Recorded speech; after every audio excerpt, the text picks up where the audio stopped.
Green's guy is not like a deadbeat, okay? Whatever. Like, go go help Carrie, go once again make Carrie cry because she realized she messed up the best man she ever had. Like, that's your place, John The Corbett. best. The Capital best. THEE, the best.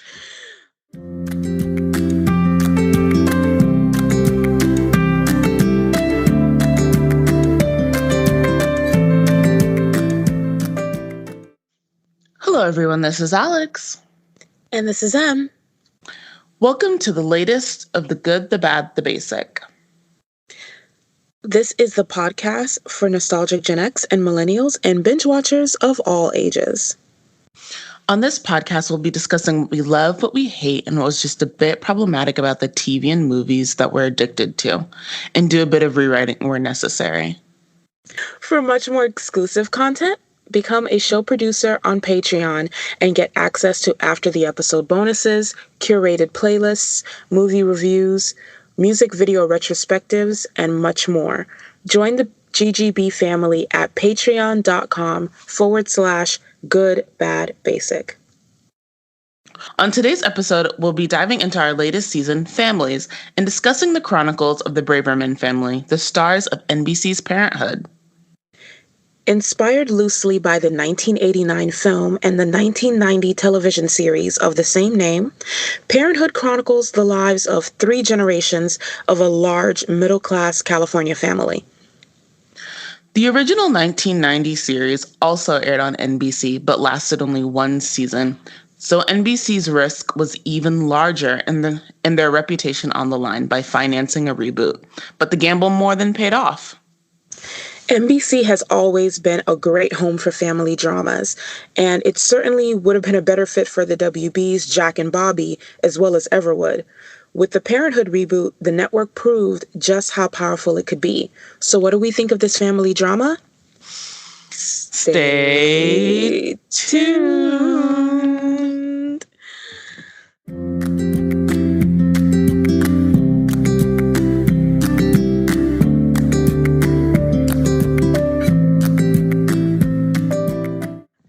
You guys, some brief info on Parenthood. As we mentioned, it is based on the 1989 film directed by Ron Howard, and Ron Howard was one of the executive producers of this series. Now, in the film, the family is named the Buckman family. But now we have the Bravermans, a much better name, by the way. And the developer of the show is Jason Caton, who did Friday Night Lights and a bunch of other shows. Parenthood is a family drama, serial drama, dramedy. It's got nice moments of levity. And we have 3 generations of family. So to clear up any confusion that may ensue later, let's just clarify the generations of family and the order of birth right now. We start with Zeke Braverman and his wife Camille. They're the matriarch and patriarch of the family. And then we have their children, Adam, Sarah, Crosby, and Julia. And their children, Adam's children, Hattie, Max, and later Nora. Sarah's children, Amber and Drew. Crosby's children, Jabbar, and then later Aida. And then Julia's children, Sydney, and then later Victor, and an unnamed baby girl, 2 unnamed baby girls by the end of the series. So that's where we are at. Adam's married to Christina. Julia is married to Joel. So let's jump right in. The first season was only 13 episodes long. I really love the Parenthood pilot. Like I said, my criteria for a pilot is introduce us to the characters and give us a good idea of what kind of people they are and who we're working with. Set the tone early. What did you think of the Parenthood pilot? I like it. It's funny, so I suggested that we watch this show, and I did not remember a lot of this show. I discovered as I was rewatching it, but yeah, the pilot's really satisfying. The characters are really engaging. I think you really feel for this family, and even if this is not the family that you grew up with, you're like this family does not mirror your family. This, I think, just like the strength of the actors and the strength of the writing make you feel for these people. They're like, oh, I want this to be my family. Mm-hmm.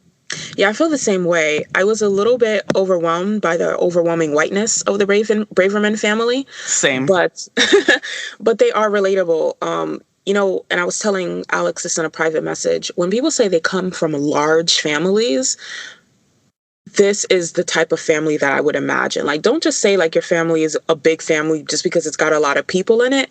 If y'all really don't fuck with each other like that, Same, because I technically come from a large family, but like we don't really talk to each other. Right. But like the Bravermans, like, and I can't stress this enough, you guys, they always show up, whether it's like someone graduating from high school or one of the little kids, like little league baseball games, or, someone is ill, and they don't even have to be that ill, honestly. Like the whole clan will descend upon them and go check on them and go counsel them or be there for them. Like you're never alone in this family. You're never alone, and like they're always in each other's business all the time. It's great. Yeah, I mean, and it's not even bad. Like, it's not one of those families, and we've seen these kind of families a lot on television, where it's a big family and everyone's in each other's business, but no one really gives a shit about other people. They just like to keep tabs on each other to have like ammunition to use against each other at a later time. Right. Like, it's not like that. The Braverman family really cares deeply about each other. Like, their number one priority is the family. And it really shows from the very first episode. In that first episode, one of the first people we meet in the family are Sarah, the second eldest of Zeke and Camille's children. We meet Sarah and her kids, Amber and Drew, when they are leaving their current place of residence to go live with Sarah's parents, Camille and Zeke. So Sarah's in her mid-30s, and she's moving into her parents' house with her two kids because she can't count on their dad, her ex-husband, to help her at all or help the children. Just the fact that they're opening their doors to their daughter and their two grandkids is a big deal, because I've watched shows where family members will be like, I love you so much, but nah, you can't stay here. Right. That's always like a big, and I feel like that sort of plot or that like reaction is definitely like a staple of like television, of like they'll come to like the front door and people will be like, oh no, girl, like you gotta go. Right. Or like, I wouldn't be helping you if I gave you a place to stay. You got to learn to stand on your own 2 feet, girl. I've seen this plot so many times. And they don't come to stay with her parents for a little while. It ends up being quite a few years. Right. They're living with Zeke and Camille, and they never make them feel put out or like they're a burden. And they really take to these kids very, very quickly. Camille and Amber form this very strong relationship. Her grandmother teaches her how to cook, and they become very close friends. And Zeke and Drew form a very close relationship as well, because his father leaves a lot to be desired, and Zeke basically gives him the father figure he never had. Drew's so interesting because it's like Drew has all these, not only Zeke, but Zeke, Adam at one point, when Adam sort of can't deal with, not that Adam can't deal with Max, but Adam can't like have the traditional, quote unquote, traditional father-son relationship with Max. Like, he very much latches on to Drew. There's like that whole plot line where like he and Drew learn baseball together or something. Right. He does go to Crosby every now and then, but clearly like his like stronger male influences are Zeke and Adam. And it's kind of cool because at some point in the show, everybody in the family is talking to everybody else. So like it's very hard to get a clear idea, honestly, of who anyone's favorites are, because at one point or another, every member of the family will interact with another member of the family in a meaningful way. That's true. And that's actually one of the stronger points I think about the show in general is we've talked about this, about how some writers and writing teams cannot like don't have a good handle on like their other characters, and they've casted an ensemble to do an ensemble drama, but they don't actually know how to do that. and because like they will then ignore those characters. Parenthood doesn't do that. Parenthood, true blue, incorporates and writes for each and every single person in the ensemble and definitely thinks out and has planned out a vision for these characters and like understands who these characters are and how they're interacting with not only the people in their immediate family, but then everybody else in their orbit. Right. I never got the sense that the writers didn't care about a particular character. I never got the sense that they didn't know what direction they were heading in with a particular character. And I think everybody had really believable, relatable character arcs that were in line with who they were already established to be. Right. I agree. The show's just really good. So season 1, some things you learn about season 1. Joel and Julia are already married. Julia is Zeke and Camille's youngest, and they have a daughter, Sydney. And we already meet Julia and we see that like she's a workaholic. Joel's a stay-at-home dad. We already talked about Sarah and her kids moving in with her parents. We also meet Crosby, who is the third child, the youngest son, and he works at a recording studio. He's like a record producer. He lives on a houseboat, very carefree, just living day to day, not really any plans for the future. And then a wrench is thrown in his plans in the cutest, most possible way when a one-night stand he has lets him know that he has a 5-year-old son, Jabbar, and he has to radically shift his thinking and basically become a father overnight. And then, of course, we meet Adam, the oldest son, and his wife, Christina. They have 2 children at this point, Hattie and Max. And this is the season when Max's behavior, which the show tells us has always been erratic, comes to a head, and they get Max diagnosed, and they realized after his teacher tells them to go to a doctor that their son Max is autistic and that he has Asperger's syndrome. Right. So all the groundwork is laid out very well in that pilot and within the first season. We meet the characters. I don't have any clear favorites in the first season. That takes a while to develop. But I will say you have a very clear functional analysis of who these people are, who they're supposed to be, and what they mean to each other. I think all of these storylines are great. And one of the things I love about the Braverman family is that even though the family is really, really close, we have lots of different personalities here, which is great. The personalities of everyone is very like distinct and clear. And the character work is just so good. It is. It's very, very clear character work and very good work done from the writers as well as the actors. Particularly the actors, because there are some things that like you would be hard, I think, to nail, but this show definitely nails it with regards to the acting. But everybody really brings their A game. This show is probably one of the most pitch perfectly cast shows that we've reviewed so far. I agree.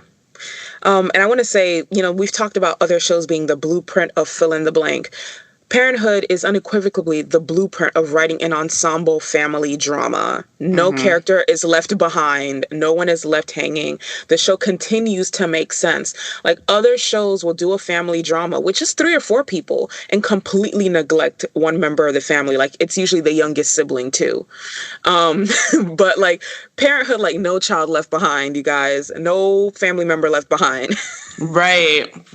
And like it's just impressive because like, not everybody can write an ensemble drama. A lot of people are not good at it. So like, do you guys understand how many people I just named? Like, it's not even just 5 people. Okay. Like we're talking about like when we enter the show, we have a family of over a dozen people and then more people keep joining the family. Right. People keep, that's true. And then, oh gosh, it's nuts. So. But they handle it like marvelously, masterfully. They handle it so masterfully. So is there anything like in particular, like in season 1, because season 1 is such a short like order. It's like, your very typical 13 episodes. Is there anything in particular that happens in season 1 that you wanted to touch on? I think that the one thing that stood out to me in season one, and it's a small thing in relative to what happens on the show, but they're toward the end of the season, Amber and Hattie are at the same high school, Amber being a year older than Hattie. And I only bring this up so that you know the order of the ages of the grandchildren, which I'll get into later, but they're at the same high school. And Hattie and her boyfriend are having a fight, and Amber sleeps with Hattie's boyfriend. And this creates tension between the girls as well as Christina and Sarah. But it's interesting because as angry as they are, they never like, I never feel like the moms say things that like you can't take back, if that makes sense. Like they never forget, even when they're fighting, that they're a family.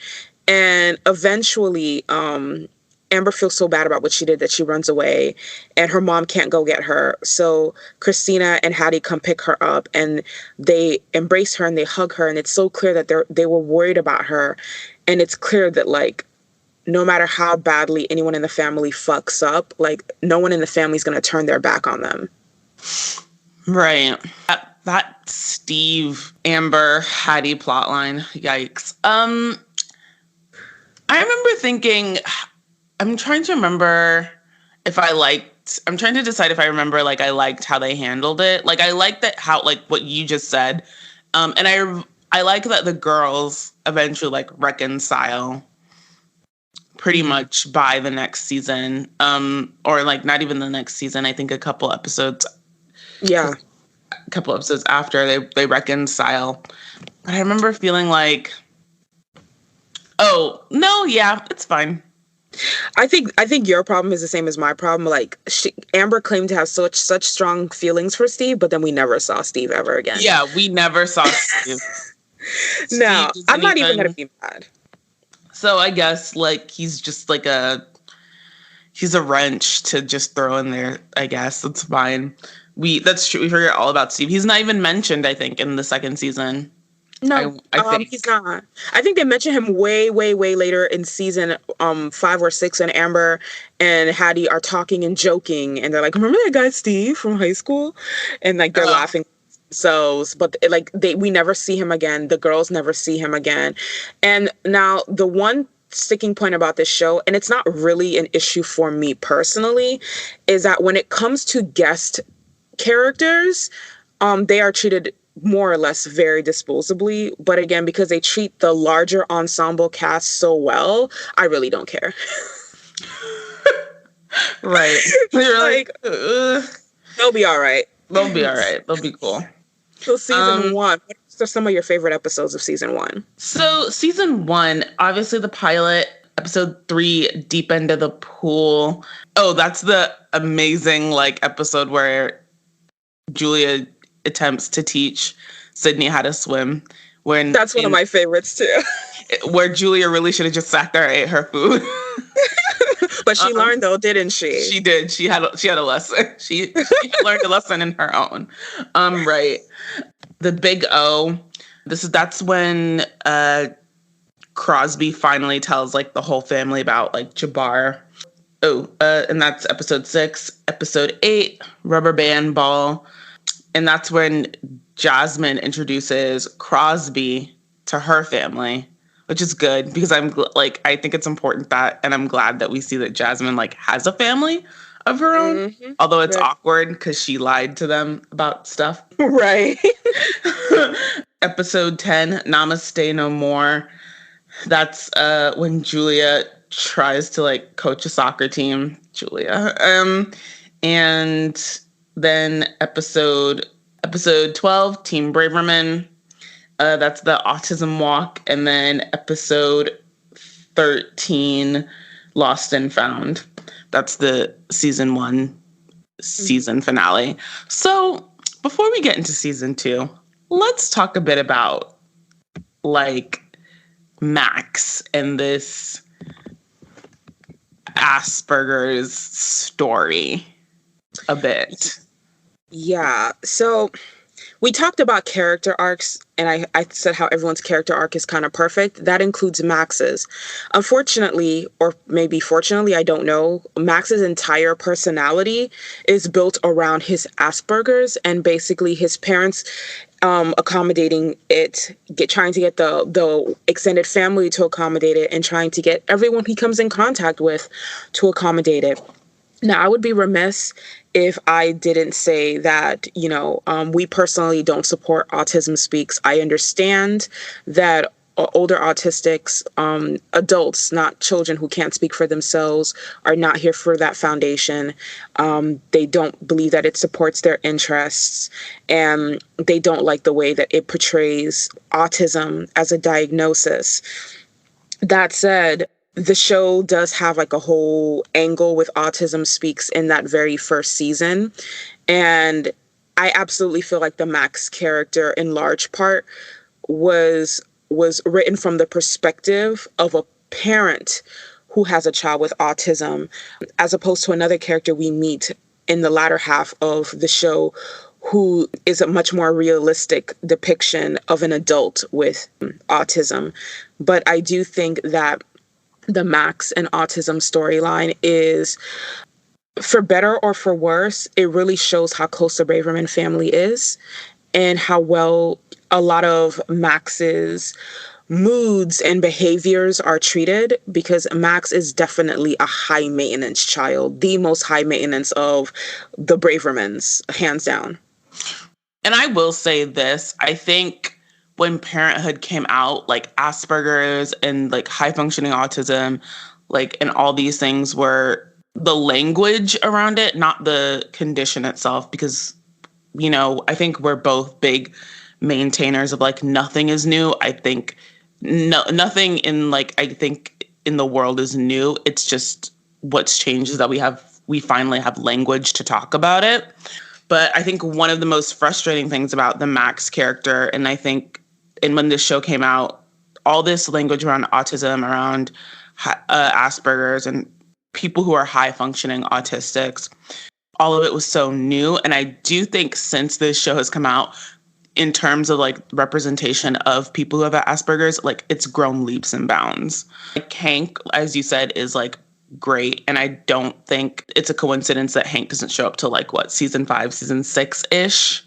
Yeah, he shows up in season 5. Mm-hmm. Right. And so that's 5 years after, and after the sort of premiere of the show. And then now we have, I think there's a character on Good Trouble that feels really authentic. That girl, the girl's boss. Evan Speck. Yeah. He's a great character, I think. We also have a few characters on Atypical, and we have and we even have so Desna's brother on Claws, I think, is a good representation too, because we not only get to see how his autism has affected him, but how growing up, in the foster care system and growing up a Black male, and that intersection that he lives in, I think is really well depicted. Yeah, yes. Particularly because Desna's brother wouldn't even have the access that the Bravermans have, right? In terms of hiring a behavioral aid and having all these special schools and all these things to help Max from diagnosis going forward. They just sort of had Desna and, has just had to sort of figure it out on her own. Mm-hmm. And not only that, but then he's this he's this fully realized character who has interests and feelings and does things and has things that he wants to do and yearns for a sense of independence, and then can demonstrate that in a healthy way. Right. And, and I can't stress this strongly enough, Max is absolutely a character that was written from the perspective of someone raising an autistic child. Jason Katem's, his own son is autistic, and I absolutely believe that a lot of Max is a projection of not necessarily how his son is, but how he viewed his son. That's hard. That's not hard. I mean, that's Right, I because don't know. I'm not going to say that it's a representation of how the kid is. I think that's a Mhm. disservice to the actual child, right? To Right. just say, oh, like, oh, obviously you're just like this Max character. But I definitely think that that was how he was viewed. And the depiction of Max comes from that of maybe someone who, even though they love their child very much, has a perspective and a view of their child that isn't congruent with how they actually are, because there is that great divide between that person with that disability and the person who doesn't have it, no matter how much you love them. Real. Okay, real and fair. Yikes. So, and you guys will talk about Max a lot as this goes on, because Max is like, He's a high maintenance character. he's really high in maintenance. everybody's plot. Really in everyone's plot. Season 1 is great. I think it's solid. I think it's a good season. I agree. I think that season 1 is really, really good. I really love this family. Like, even in moments where, like, I'm deeply annoyed by the characters, and everybody's gonna take their turn being annoying, I promise you. Except maybe like Drew and Camille, everybody takes turns being annoying. That's true. Oh, So season but it's good. It's really, really good. it's good. So season 2 picks up with Adam still sort of working at the shoe factory as a creative, but there are problems, I think, within the company, or we're starting to see the beginning problems of the company. And Jasmine and Jabbar have gone to New York because Jasmine is auditioning. She's a dancer, so she's, in New York doing that like sort of audition shuffle, like, audition hustle. If you're like a creative or a performer and actor, you know exactly what I'm talking about. That year-round hustle to get parts. Adam has gotten Sarah a sort of internship situation at his shoe company, so she can hopefully like get some experience and then get a job that is not bartending and work her way up. And Sarah, in true Lorelai Gilmore fashion, starts to hook up with Adam's boss, who's like a sleazeball and is also Billy Baldwin.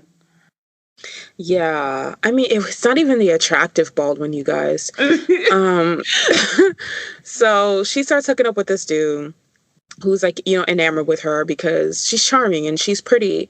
But he, and it's in this season when he is not that great of a boss to Adam. Adam's pretty much running the company. Adam is a person that the other employees go to. Adam is a person that they trust. And he never gives Adam any credit for this, but then tries to take advantage of the fact by getting Adam to lay off employees for him as the company starts to go through transition. Right. So Adam has like real issues with his boss, like very real, like just the whole situation's just really messed up. The whole situation is messed up. And Sarah, I guess has never met a boundary that she never wanted to cross, because she invites this boss person that she knows Adam doesn't like, and Adam hasn't I think been out and out. And yeah, and I guess a credit to Adam's character is Adam doesn't out and out tell her that he's a piece of shit. He's just he's doing a lot of things. He's not a good person. I don't want him around. If you can just respect that, it's just trust me. And she invites him to Thanksgiving. When Adam expressly is do not invite this person. I don't want to spend any more time with them. I'm so anxious because of everything that's happened. And what does Sarah do? She invites the boss to Thanksgiving, and it's so awkward to watch. Well, technically, she'd already invited him. Oh, that's true. That's true. She'd already invited him. Like she didn't waste no time, you guys. She didn't waste no time. She already invited him. It was just really, really bad. And Adam Braverman is someone who I didn't like him in season 1, honestly, because of the interactions with his daughter Hattie, which I still think were a little bit like misogynist. But I'll tell you this thing about Adam, like Adam is a family man. He's not just committed to Christina and his kids, but like the larger family is like his biggest priority. He's absolutely the quintessential oldest child, always thinking about everybody, always trying to make shit easier for his siblings, his mom and dad, everybody. Right, because when everything happens with the bad investment that Zeke makes, Adam is the one that is like, it's primarily Adam and Julia. They're the ones that are scrambling to sort of fix it. Mm-hmm. Like Adam is the one person in the family, if like you go to him with a problem, if he can fix it, he absolutely will. Like no hesitation. Right. Because that's just like his personality. He'll take on the responsibility to help his family. He's very family oriented. Another really great like subplot in season 2 was the Halloween episode. The family had never really taken Max out for Halloween because like candles, I believe, scare him. Right. Like candles, dark rooms. So the whole family, and I mean the whole family, they had like, Christina came up with a plan and certain routes they were going to take. And then Zeke comes in and is like, you know what? It's going to be fine. The whole family will be there to have his back. It's going to be fine. And then when he sees, Sydney and Jabbar, who are younger, go into the haunted house, this gives him the courage to go into the haunted house too. And that was like a really great episode. Right, that's such a sweet episode. Also season 2 is where we meet so this is like a quick subplot before I talk about what I was going to talk about. Quick subplot. Season 2, episode 16. So there's this episode where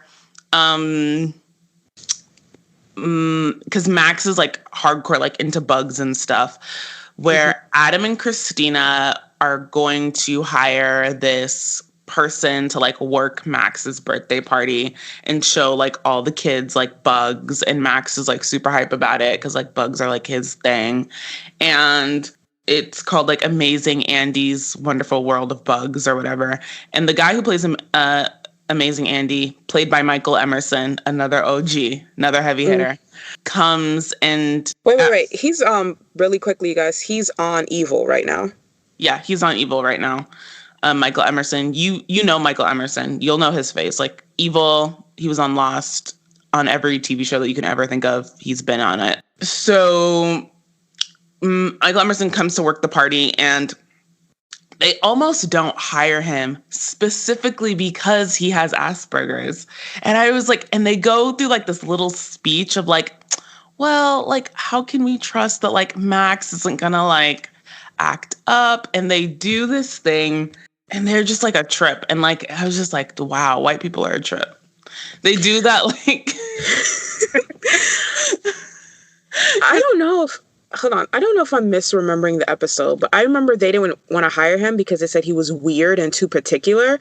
And then it wasn't until later that like she's talking to someone who'd hired him before, and they tell Christina that he is autistic, which I feel like they should have realized. That she's like, okay, now we have to hire him because this could be Max one day. No, yeah, that's what happens. But then there's another conversation in the bathroom of like, honey, like we just can't, like we can't do it because it'll be too much, and like Max will act out, and like what if Max like has a break? Like they start to invent reasons of why they cannot hire him.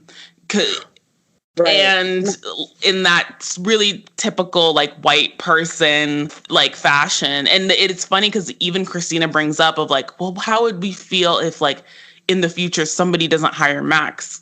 Like somebody does exactly what we're doing right now, which is discriminating against somebody because they have Asperger's. And they're like, we can't be expected to just like heal the world. Like,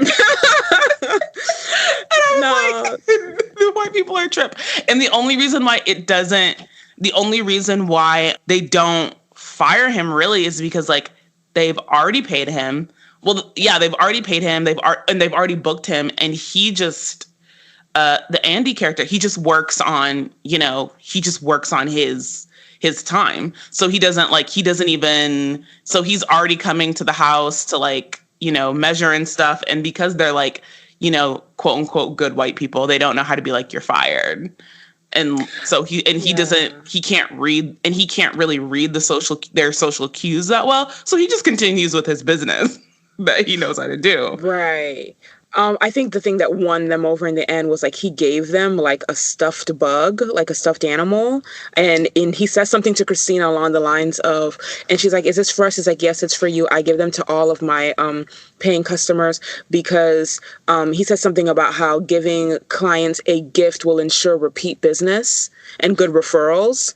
And then she's like, okay, so he clearly knows what he's doing. And it's just like us, like basically discriminating the way that we wouldn't want someone to discriminate against our kid. I bring it up because I love it because like it is exactly how like white people talk when they're getting ready to like discriminate against somebody because of something and they're trying to convince themselves that they're not.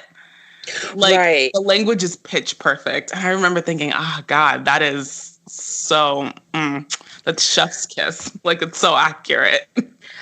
What I loved about that Amazing Andy episode, actually, because I didn't even think about what you just said, which is completely 100% true.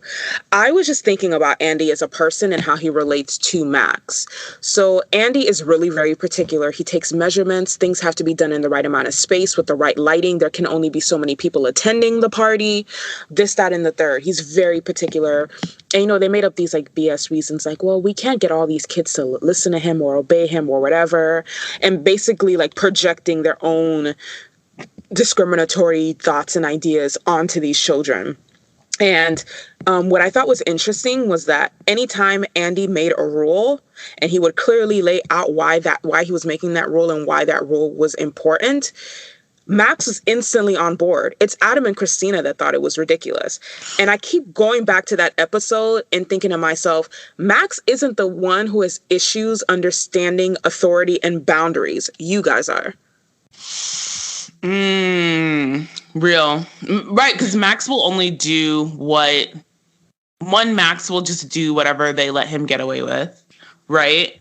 Right. And Max, yeah, it's true. Like when Andy comes, like Max instantly relates to him, and it's obvious why, right? Because they both have the same conditions. They understand how each other operates, right? Right. Like Andy doesn't speak in metaphor. He's very clear about what he wants, what needs to be done, and why it needs to be done that way. And Max is like, okay, cool. We're going to make it happen. We're going to fall in line. We're going to obey your rules.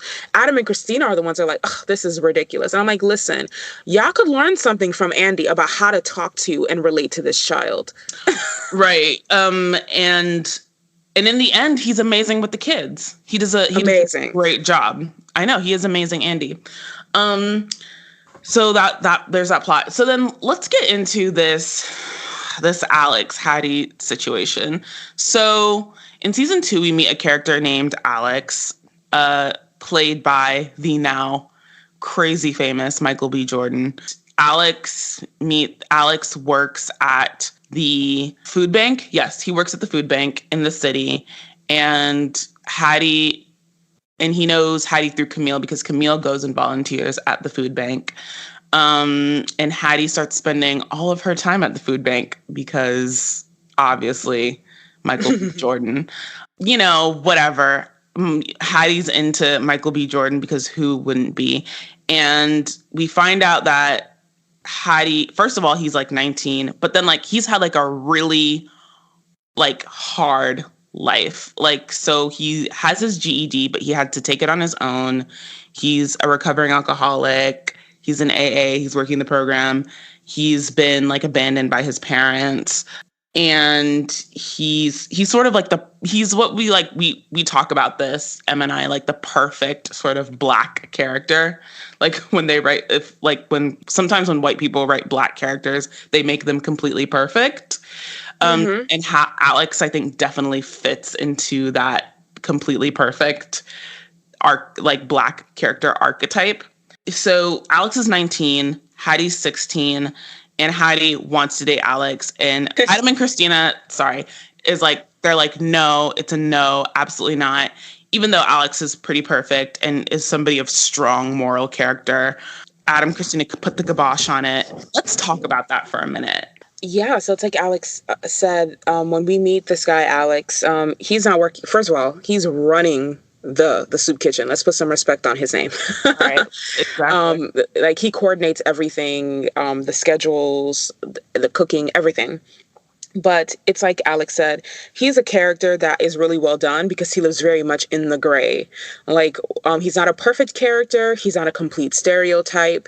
And he's relatable. He's likable. And the show never completely lets you forget that he is Black. And we'll talk about how this comes up in later seasons. And the fact that he's a recovering alcoholic is really the sticking point as far as Adam is concerned. Adam very clearly, immediately likes Alex very, very much, but he cannot get past the fact that this is a recovering alcoholic and he doesn't want this element around his daughter. And Christina cannot get past the age difference. Christina, more than Adam, is much more against the relationship. And the show, and what she says alludes to the fact that her mother and father met under similar circumstances and it ended tragically. And she's basically terrified that her daughter will follow in her mother's footsteps and just end up with a loser. And when she's young and be stuck with this person for the rest of her life, she's terrified, like literally in tears, thinking about Hattie dating Alex because she's convinced that it will end badly. And she's so convinced that it scares the audience a little bit. Like we're thinking maybe she has something really real to be worried about. Luckily, she doesn't. But Hattie, when her parents refuse to accept this relationship between her and Alex, she moves in with her grandparents. So it's a real crowded house. Sarah, Adam, Drew, and Hattie are there. And of course, they're not going to turn their granddaughter away. But this causes tension between Christina and Camille. Like we say, because he is like of such strong moral character, is like, I'm not going to date you without your parents being cool with it. Like and not only that, he doesn't even want to keep secrets. Like, I'm not going to date you in secret. I'm not going to go behind anybody's back. Like, that's like kid bullshit. Like, I'm not into that, which because Alex is so mature, because he has gone through so much life experience, because he is living on his own in his own apartment. And because he doesn't even want to sneak around with Hattie because he doesn't want to keep secrets from her parents, it doesn't make sense to me that Alex would be into Hattie. In real life, to me, it feels like Alex would be into somebody older, like maybe like a 22 or 21-year-old. No, that's real. And I see that. So I watch the episodes with them a lot. And what I notice is a few things that I didn't notice the first time. The first thing is that Alex was hesitant to be in a relationship with anyone because he's working on his sobriety, which is like a really big thing in AA, to like basically not use people as substitutes for your addiction. And the thing is, he devotes so much of his time to the soup kitchen and he doesn't go out to like bars or clubs or anything like that because sobriety, like whomever he's going to meet there. And I feel like Hattie is much more mature around Alex than she is around her parents and her brother. In fact, I didn't see a Hattie that was immature in her conversations or in her dealings with Alex until, later on in the series when they're about to break up. And like she's doing like bullshit high school girl shit. But until then, I could really see like a more mature side of Hattie and a more relaxed side of Hattie that I never saw in her interactions with her family. So it kind of sort of like, I can see how it happens because she's there, right? She's at the soup kitchen. She's always there. She's really cool. And I mean, most of the people that he meets at the soup kitchen are going to be like women with like children and like families or like older people. Like we're talking about in like the scope of things and like the homeless community and who is comprised of that. It's largely like, older people or families. So it kind of sort of made sense. I didn't feel like it was too thrown together, but I agree that Alex is a person. I think like someone in their 20s would be better suited for his personality. Right. Or I would have bought it better if it had been Amber, I think. Yeah, because Amber, like she in season 1, it's established that she has a crush on her English teacher, Mr. Sear, who actually has strong feelings for Sarah, which are reciprocated. So Amber having a crush on an older man makes kind of perfect sense, actually. And he's not that much older than Amber. When Hattie was 16, Amber was 17. So like Alex is only 2 years older than Amber. So that would have made a little bit more sense. But again, she was never at the soup kitchen. She was never in a position to meet Alex before Hattie did. Because I really didn't see something really interesting about Hattie until I saw the way that like she fought to be with Alex, which I thought like it really gave the character like a strength that I had not seen prior, which I enjoyed. You think so? Mm-hmm. Yeah. Okay. I guess like I think I find like I got when she's like, you guys don't understand me. That's when I was like, okay, yeah, Hattie is like 16. And when she like up and moves out of her parents' house over it, I was like, I don't know. I thought that was a bit much. I'm not going to lie. I could understand where Hattie was coming from because I think that the way that Christina and Adam parent Hattie, even though it's not perfect, it's very good and it's their personal best. But then you juxtapose that to the way that they parent Max, and you can't help but see this, especially when in Hattie's perspective, when you're the oldest child and this younger child who's autistic is being constantly accommodated. And she actually says this in season 1. It's not the Asperger's, it's Max. Even before you knew he had Asperger's, you guys are just let him do whatever he wants. So she's asking to date someone who is respectful to her parents, whom is a responsible person, and they're saying no, but they have endless accommodations for Max. I can see how a person would get fed up with that shit. I mean, that's real. I mean, see, that is real. I guess I just, I understand that, and I understand why she's mad, and I think that's all valid, but I think the actions that she takes to resolve it, I think speak to her immaturity. I think the times where I think I see Hallie like really being mature, really being like, okay, like, yeah, this girl is older is when, is like that, is like when she is talking about like the Max and the situation with Max. And when, in the next season, but we can sort of bring it up now, when Max like just takes off on his own and nobody is like sort of, and then, yeah, Max takes off on his own and goes through this joyride through the city. And when they finally get Max back, she's the only one to be like, do you understand what you did was wrong?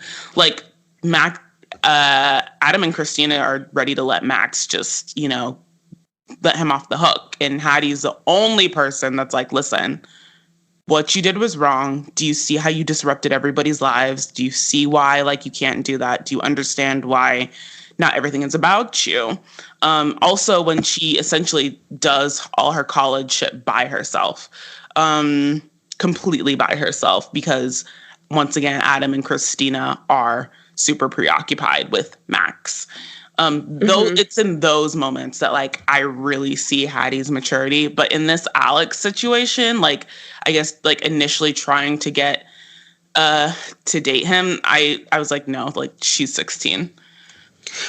Yeah, and again, I can understand their reservations with Alex, but I think again, she's 16.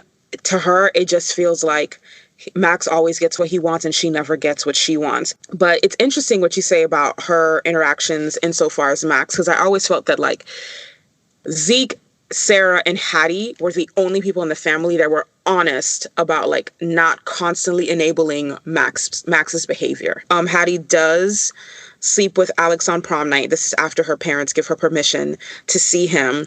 Adam finds a pregnancy test and blows up thinking that it's Hattie's, but it's actually Christina's because Christina is pregnant. And one of the larger plots is that Max has given a behavioral aide, Gabby, played by Minka Kelly.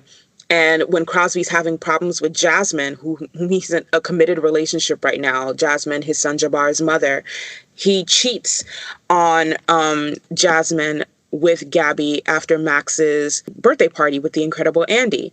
And of course, this results in Jasmine leaving him, Gabby quitting, and for some reason, Adam and Christina never getting another behavioral aid, which that kid desperately needs. Right, he desperately needed that behavioral aid. Like, okay, so the best behavioral aid in Berkeley left. You better go call up the second or third best right now. There has to be more than one behavioral aid in Berkeley, particularly since it looks like she's getting paid super well. Minka Kelly. Mm-hmm. That's who plays the behavioral aid, Minka Kelly. She was also on Friday Night Lights. There are a lot of Friday Night Lights casting crossovers to this show. We also meet Seth Holt, Amber and Drew's dad, played by John Corbett, who's an actor that I really, really like.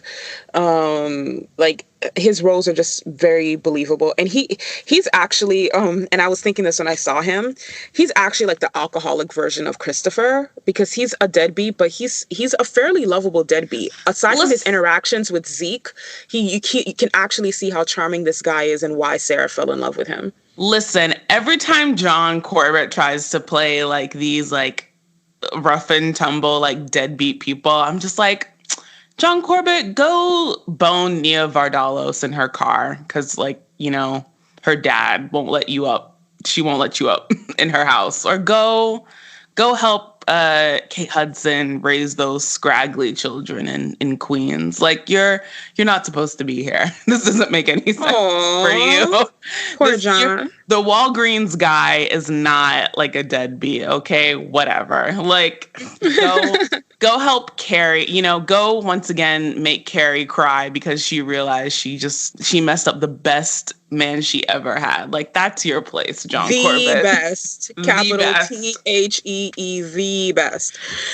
But no, he plays this like lovable deadbeat, Amber and Drew's dad. He's like, so in season 2, we meet him, and like Amber, you know, kind of like try to turn over a new leaf in season 2 and really buckle down with school. This started happening in season 1, but like season 2, she's really trying to get into a good college and everything like that. And she has a lot of animosity toward their dad. Like, Drew is very much wants his father to be in his life. And I think this is the season where like Zeke calls Seth on Thanksgiving and be like, listen, you need to call your son because he misses you. And so he comes to see his children. And we find out that Sarah had a passion for songwriting at one point. And then so she takes her hand at screenwriting, and Zeke finds a mentor to help her. So Sarah goes from bartending to interning at the shoe company to screenwriting, not screenwriting, playwriting. And she will take her turn at many other careers because she's a very flighty person as the series progresses. But it's completely in line with her character. Like, that's who she is. Right. Yeah. So Max finds out in the worst possible way in season 2 that he has Asperger's, that he has autism. He finds out like more than halfway through the season 2, that in a fight between Crosby and Adam over Gabby and Gabby quitting, that he has Asperger's, which I thought was so poorly handled from just like a writing perspective, because then you make Asperger's seem like something taboo, something to be ashamed of, that his parents kept this from him and got the entire extended family to keep this from him. Right. It's weird that they like hide his diagnosis. Like, it makes more sense for them to just be honest about it. Right. So what were some of your favorite episodes in season 2? Did you have any?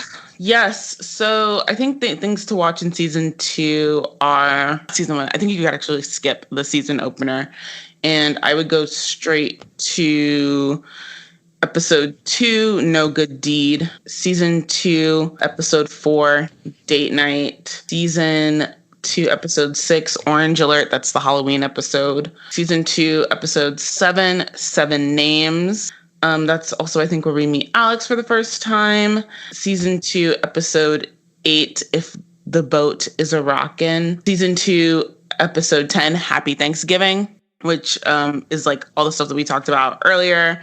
Also, please watch where Jasmine's mom graciously makes these white people sweet potato pie, and she and Crosby almost F's it up for everybody. Season 2, episode 11, Damage Control. Season 2, episode 13, Opening Night. Season 2, episode 14, A House Divided. Season 2, episode 15, Just Go Home. That's John Corbett's episode. And then season 2, episode 19. And then season 2, episode 20. Those are 2 of the big like play episodes, Sarah's play. And then season 2, episode 22, which manages like the fallout from Amber's big car accident, which is good to see. That was one of my favorite episodes. Again, I can't stress this enough. The Bravermans always show up, whether it was Max's baseball game or Amber, after she gets in a car accident. So season 2 was Amber's senior year, and she finds out that she didn't get into her college, Berkeley. She had no backup. She wasn't thinking about community college. She just spiraled into a depression, ran off with her old boyfriend, Gary, got into a really bad car accident. And every single member of the Braverman family shows up. Like Julia and Joel even bring a sleeping Sydney into the emergency room. Everyone shows up. It's a really tender moment until, of course, Max gets mad at Adam because Adam had promised him pancakes and makes a scene in the emergency waiting room. And Zeke is like this close to chewing him out. But it was great to see everybody show up, and like Max really doesn't want to be there. That's clear, but everybody else is very worried and very concerned about Amber.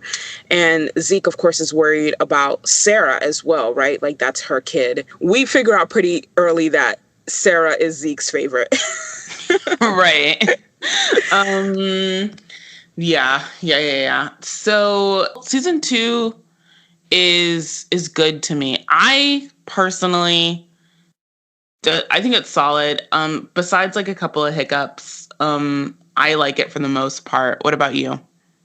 I thought it was very good. I actually thought it was better than season 1 because I thought, again, season 1 was a short order. It was only 13 episodes. Season 2 gave us 22 episodes. I was really waiting for the show to like go off the rails on the writing or like leave one of these family members by the wayside. And it continued to prove itself as an ensemble family show. So I thought season 2 was great. Season 2 is great. I love season 2. So season 3 picks up, it's Sarah's 40th birthday. Amber sort of like gets her own place. And Adam is sort of looking back in season 2 really quick. The shoe company got sold to like some like, millennials, and they like make us, and they like in true like fashion, they make millennials look crazy. And then Adam ends up, getting laid off from the shoe company. He either gets laid off or he leaves. I don't remember. But he's gone, and now he's sort of looking for something else because he has to, feed his family, and figure out what he's going to do next. So season 3 is sort of picking up with him, trying to look for something else, looking to see like what's going to what he's going to do, and all that good stuff.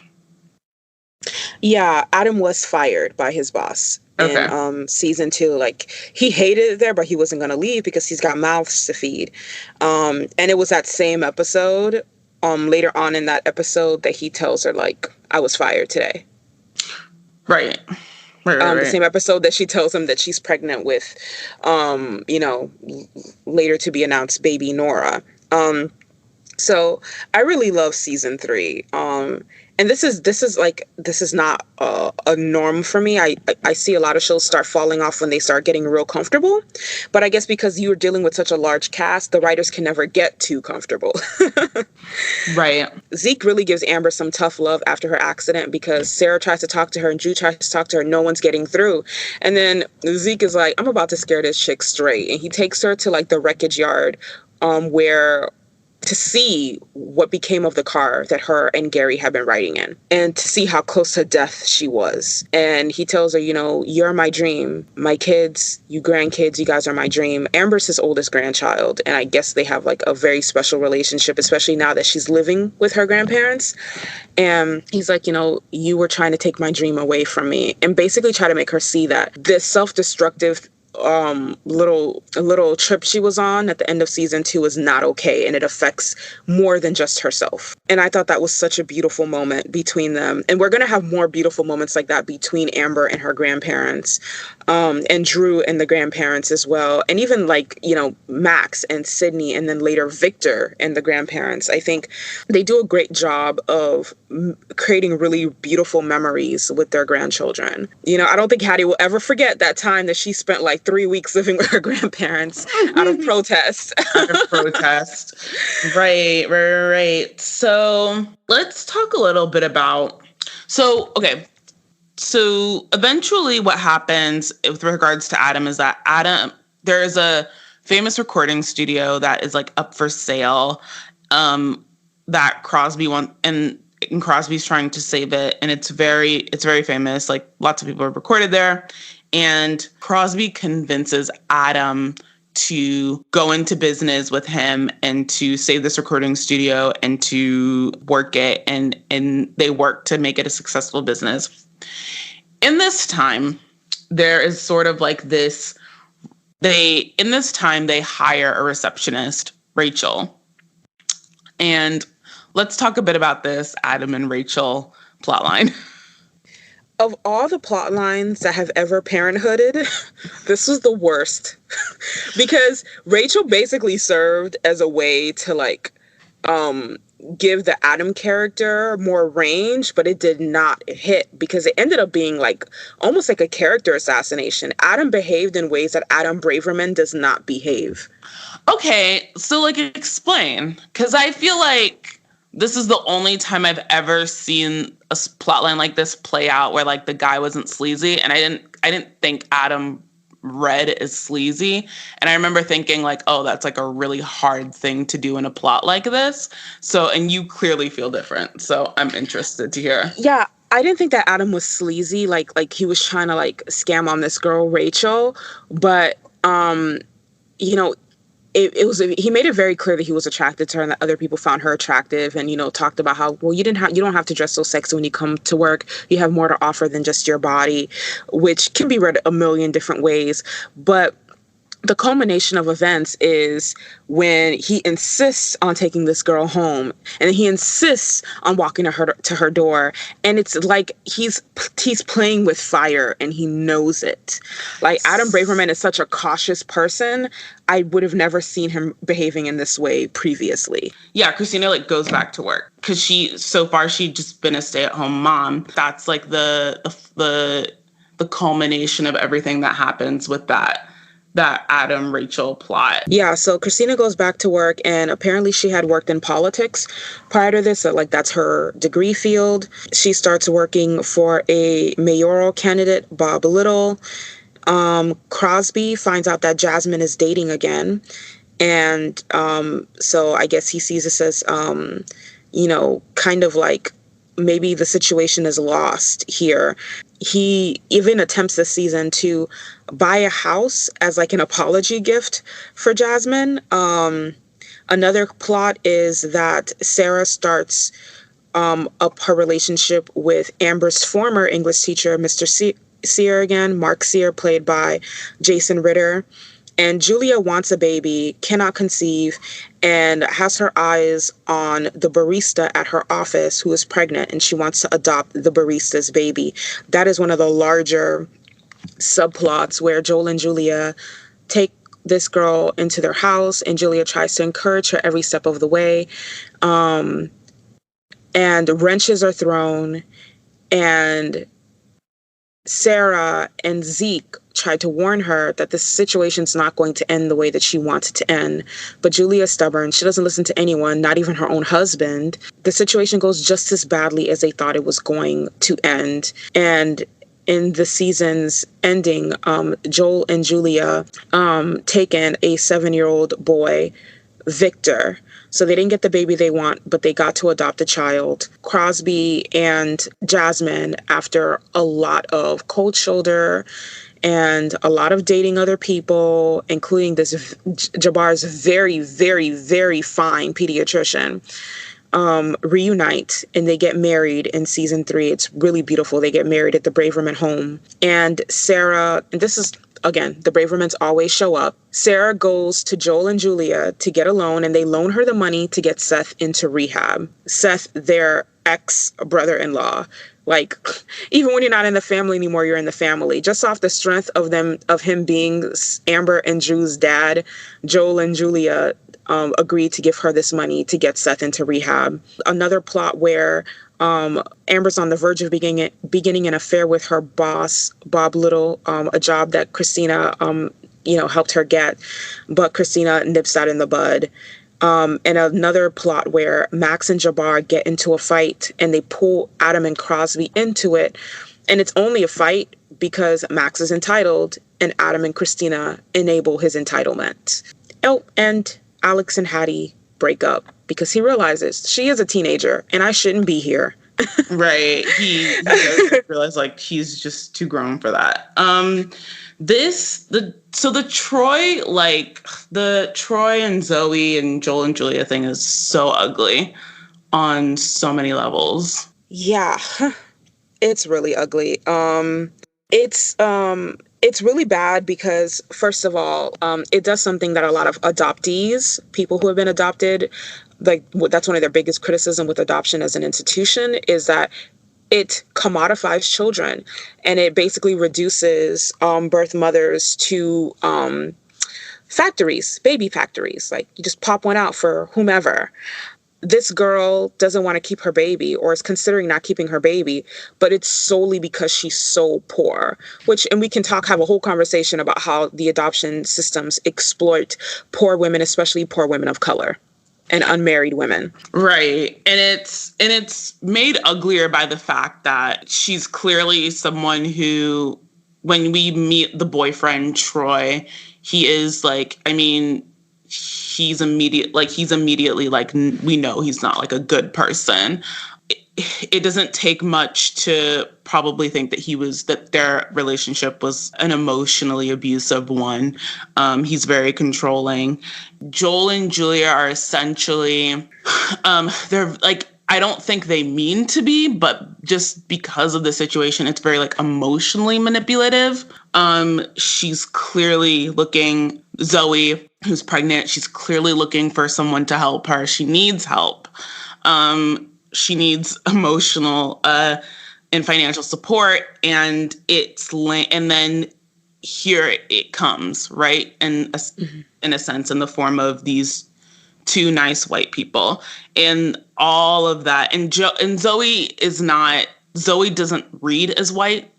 I don't know if the actress is actually white, but she does look like she could be Latina. Yeah, I think Zoe's supposed to be Latinx. Latinx. And so that makes it all the worse. It makes it all the worse and very ugly. It's very ugly. It would have been better if it was just like, and it's hard because it does track with, I think, who the Julia character is. Julia is like a very self-serving person. And Julia, I guess, is trying to, at least in my mind, in this whole plot in this season, whether she realizes it or not, she's trying to have a Band-Aid baby, essentially, with her husband, who she's sort of run roughshod over for a very long time.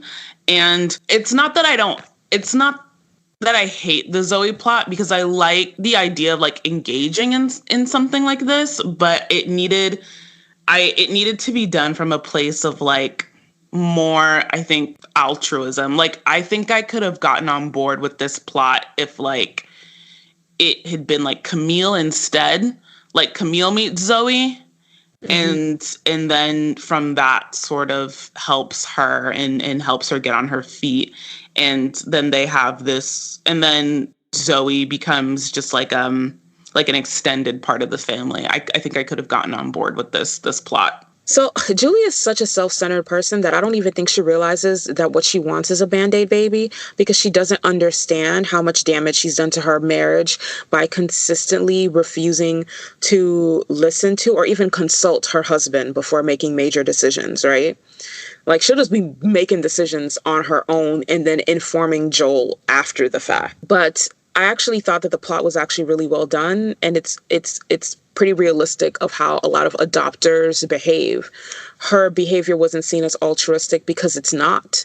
It is selfish. It is, like you said, in a lot of ways emotionally manipulative, whether she's aware of it or not, because her interest in this woman is really an interest in the child that she's carrying, interest in everything. The only time when we see her taking an interest in Zoe herself is when she learns that Zoe never graduated high school and, tries to get her that book and tries to help her with the GED, something that has nothing to do with this baby and getting this baby. And even then, a case could be made that she's helping her and being nice to her so that she won't change her mind about the baby, because no forms really had been signed yet or anything like that. I thought this plot line had a lot of moments that asked a lot from the audience, because Julia is really struggling.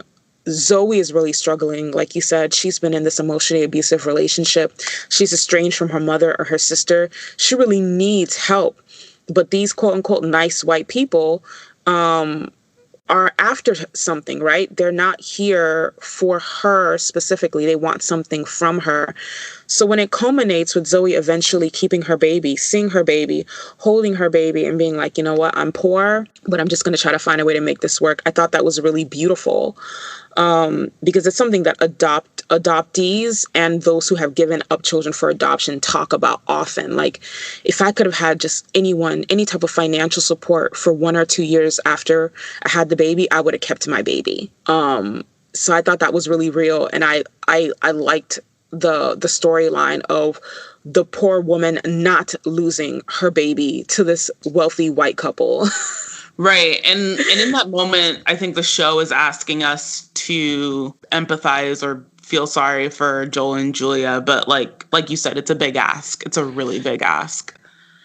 Right. And then when I'm seeing Zoe holding that baby with tears in her eyes, looking through the window at Julia, and like Julia bursting into tears, like, Julia's not the person I feel sorry for in that situation, because I know there will be days when she's holding that baby and she's thinking, did I do the right thing keeping him, right? Because society really shames poor parents in a major way.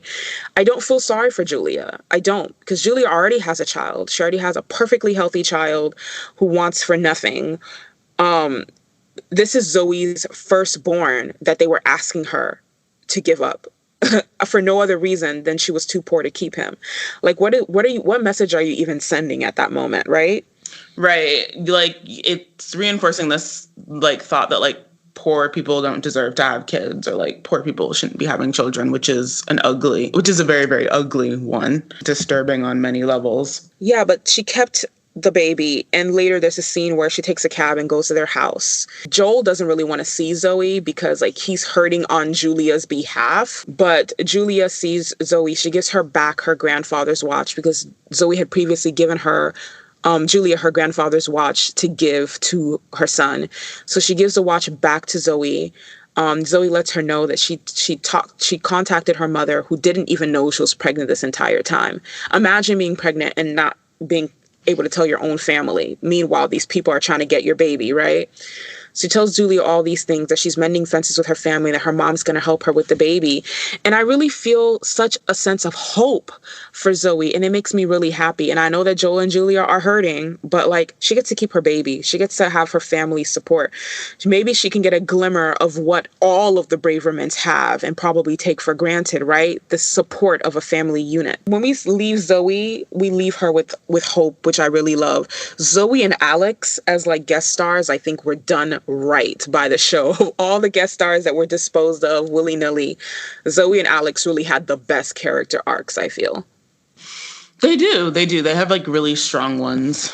Shout out to that actress who plays Zoe. She's very good. Yeah, her name is Rose Salazar. And apparently she's on this new show called Insurgent. So what do we think of season 3 overall? What are some favorite episodes you might have from season 3? Season 3, I think ones to watch are the opener is good. Season 3, episode 1, I Don't Want to Do This Without You. Season 3, episode 1. Season 3, episode 3, Step Right Up. Season 3, episode 4, Clear Skies From Here On Out. Season 3, episode 6, Tales from the Luncheonette. That's the one where CeeLo Green is in it. Season 3, episode 11, Missing. Yeah, season 3, episode 12, Road Trip.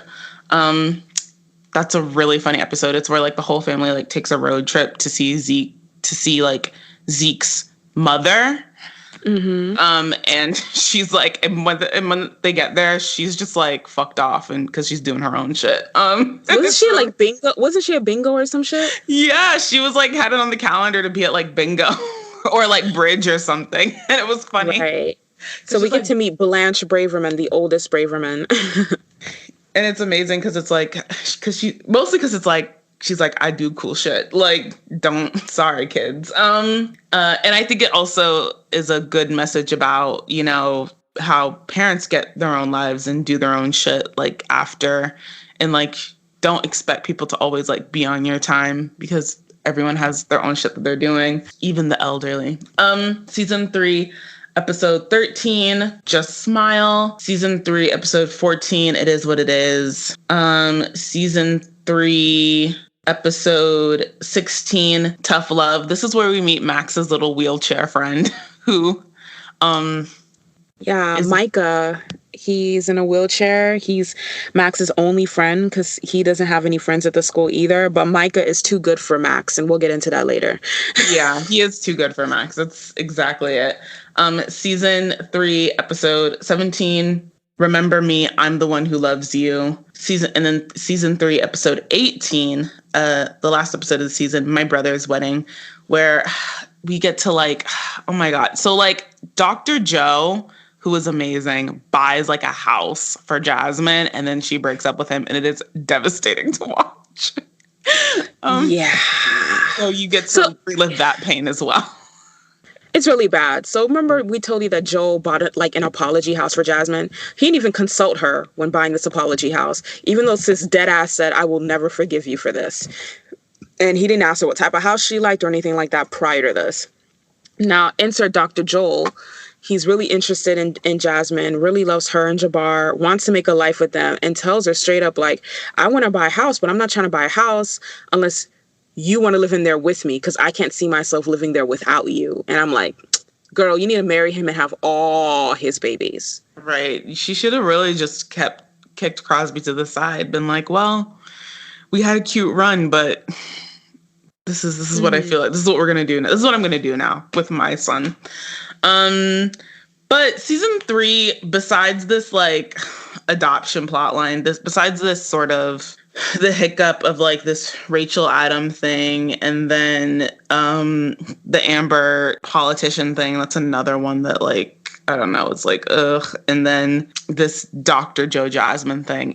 There are other storylines or think other directions that I think I would have preferred, but I don't think that it's not good. Yeah, like honestly, the only storyline I didn't like was Rachel Adam. Like even when Jasmine leaves that fine pediatrician, and I know it's not a decision I would make, it kind of makes sense for her character because like it's very clear she and Crosby never stopped loving each other. The actors have really, really good chemistry with each other. And Parenthood as a show doesn't really dive into blended families much. So like all of that other stuff honestly made sense to me. So I didn't think season 3 was as good as season 2, but I thought it was very good. Thank you for like at least like giving Alex and Zoe a proper send off. I will give them like big thumbs up for that. True. I mean, listen, after Alex got arrested at that party, it was over. Right. But no, I thought they were going to drop him right there. Like they find out that he has about his record before, and then like they completely dismiss him. But the way the show handles it is so good, and it's in layers, right? First, he has that honest conversation with Adam about like, listen, it's not the same for me as it is for you. And like basically reminding Adam, like, I'm a 20-year-old Black recovering alcoholic. You are a 40-year-old white man and pillar of the community. We're not going to be seen the same. And then goes to this kid's parents and basically advocates for Alex and pleads on his behalf because he knows that having a white man vouch for Alex is the one thing that's going to save him in this situation. And it does. Right. And it does. And it's lame because like the kid, the white kid, he just straight up fucking lies. Like he just straight up lies. And then like they're all drinking underage. Alex is the only person who's of age and he's not even drinking. and like, yet he gets fingered for it. It does, I think, it does handle that whole everything, all those actions that happen, that does get handled really well.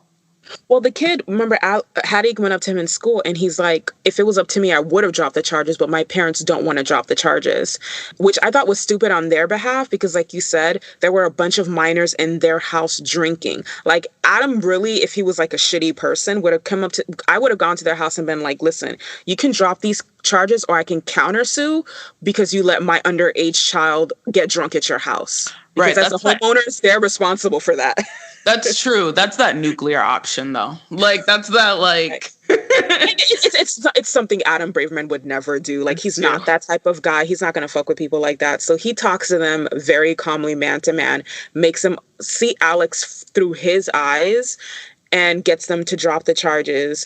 And later on, when Alex and Hattie break up, Alex and Christina, who was like most against their relationship, have this really beautiful, tender moment where she's like, I love you. I want the best for you. I still see you as family.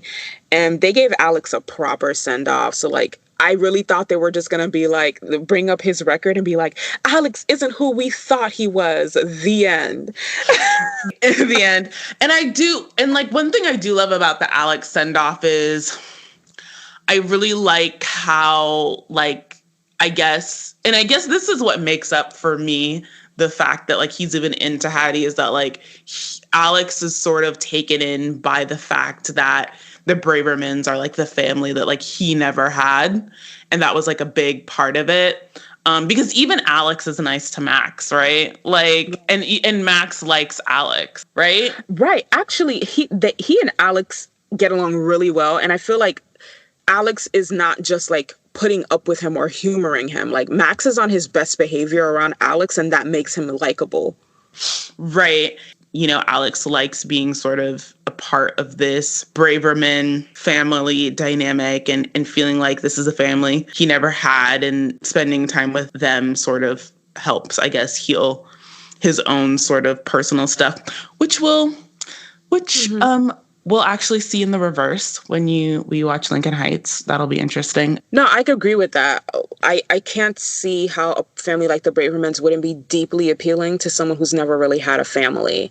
And Adam and Christina are like literally the epitome of like commitment, stability, order, warmth, all that stuff that he's been lacking. And we even see this with when we meet Blanche Braverman. Zeke wants to have a very close relationship with his mother, but he doesn't. He never has. And as a result, that's why he's tried so hard to foster closeness with his children and his grandchildren. He's still exercising those, this feeling of distance that he has from his mother, Blanche. Season 3 really hit a lot of great, had a lot of great moments, you guys. Had a lot of great moments. It's just Jason Katims, he did that. Great family drama. And also Ron Howard, like, family dramas and this type of thing, like, is I think definitely like his bag as well. And there you have it, folks. This is everything that we think made the first 3 seasons of Parenthood good, bad, and basic.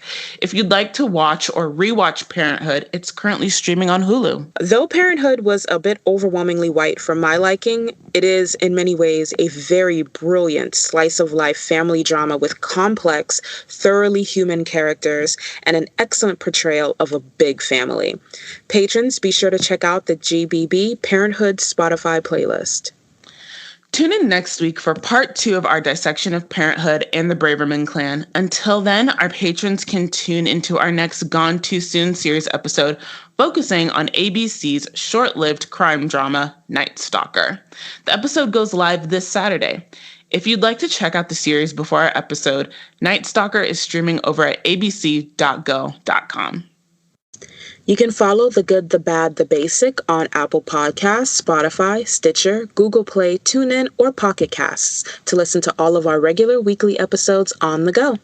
If you love this sort of content and want more, become a show producer and patron on Patreon. You can find us at patreon.com/goodbadbasic. Your support allows us to keep bringing you our regular weekly episodes as well as exclusive bonus material. As always, be sure to check out our SoundCloud page, The Good, The Bad, The Basic. And of course, be sure to follow us at Good Bad Basic Pod on Twitter. Until next time. Bye, everyone. Bye.